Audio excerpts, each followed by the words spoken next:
Hello, welcome back. I see Barack Obama. I'm going to join the lobby as Michelle Obama take on my husband. It's Adil Arif Makari versus yours truly, Brendan Borman. And it is a 1v1 270 election game. So let's go ahead and start this. Look at Barack's stats. And with my vice president, I have a boost in town and gown, African American, and the youth vote. I'm going to double tap that labor and environment bonus and also going to one tap youth vote. Barack Obama has a strong youth vote. In case we clash there, I can go up in labor and also pivot against him. But it looks like that we have a classic just New York opening for Barack Obama. So he could go into town and gown. He could go into straight Florida and go for African American.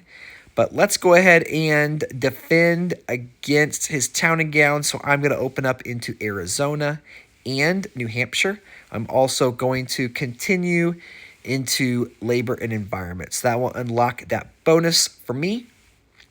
He's pivoting to New Hampshire and Massachusetts. So likely I could get my youth vote here and then maybe defend in New Hampshire.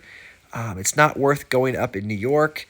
I could lock and maybe block. That'll only leave me 61K.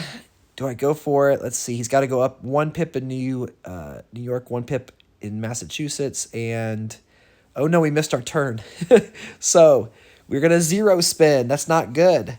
So there is $101,000 of town and gown. Oh no. So we are kind of in a world of hurt here. We're going to have to weigh, is it worth going up for our youth vote, 45%, or do we just use this cash advantage and maybe try to outmaneuver Barack in African American? Although he's going to have town and gown for Arizona and for the District of Columbia. So let's do both. Let's get our youth vote because, again, that's going to pay dividends later on. And then we're really going to have to open up and swing. And the Old South, which is also a lot of African American. Okay, so it looks like that Barack has gone for high tech. So we have $472,000. We don't have a clean shot here at a bonus that's not really bigger than Old South. So let's go for Michigan. I think that we are going to go to the 9th pip. So let's do that.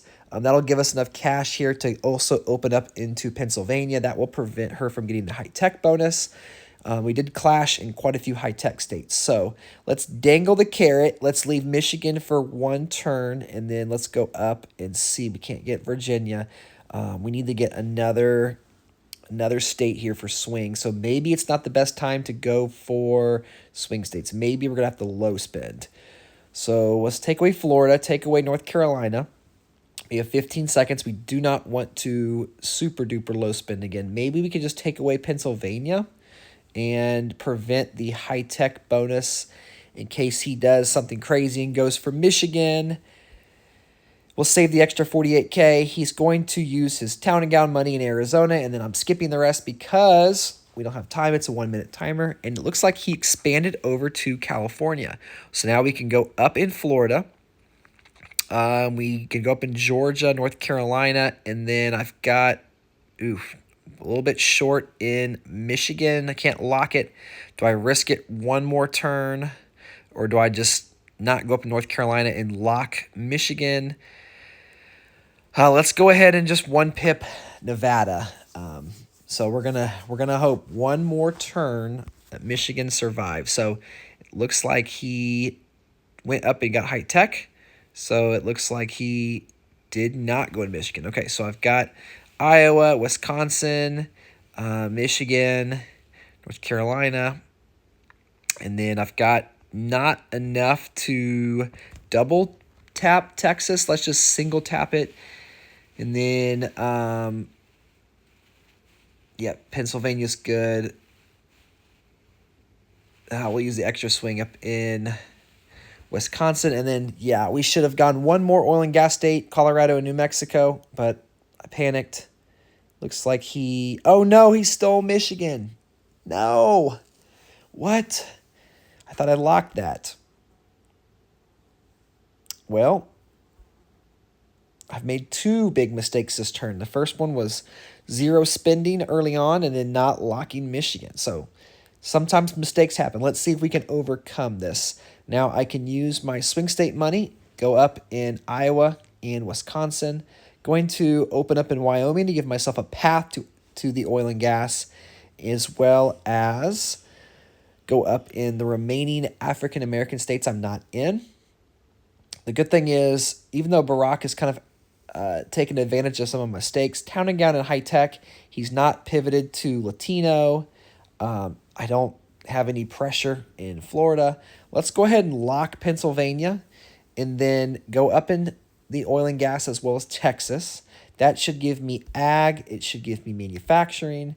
It should give me plenty of EVs to work with. We have a 217 to 161 advantage, and there's 3 seconds here. So we have a pretty big spin here by Obama, but nothing to show for it. Looks like he has locked Illinois as well as Virginia. And so now I can spin in Tennessee, South Carolina, some of these old South states. I've got another $184,000 in free cash. I have this swing state money that I might have to use in Florida. And then I'm going to expand in Ohio, Washington, and Oregon for export. And then just use some of these extra cash for the oil and gas states for those EVs.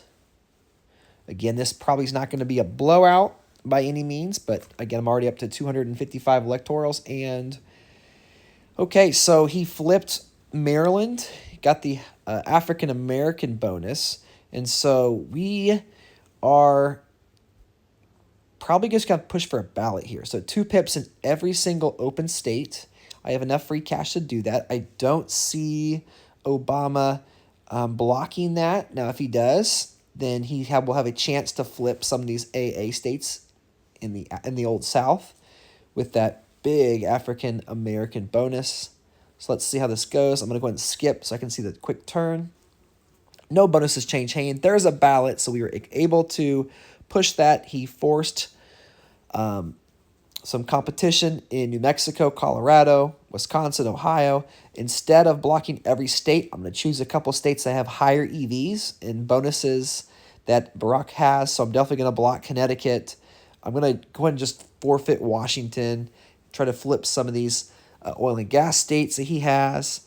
Ohio has quite a bit of EVs. Colorado, I'm going to 1 pip, and then I go up in Wisconsin. So let's see how it goes. I have enough of a lead. I should be able to hold on. Alabama holds. Colorado does flip to Obama. Connecticut holds, of course. Georgia is going to be no contest. Mississippi flips. North Carolina, no action from Obama. He keeps North Dakota, which is interesting. There's this Town and Gown money. I guess I should have known that because he didn't have Town and Gown pressure before the ballot. I did not deduce that. New Mexico flips, no action in Ohio, and we're running out of states. He does flip Washington, but that will do it. So with 309 electoral votes, Michelle Obama takes down her husband, Barack, 229. Even though export flips, if this game had lasted much longer or if there had been a ballot block, it might have been a little bit squeaky, but I was able to overcome 2 mistakes, get the win, and thank you so much for watching. Don't forget to subscribe if you're new, and I'll catch you in the next 270 Academy video.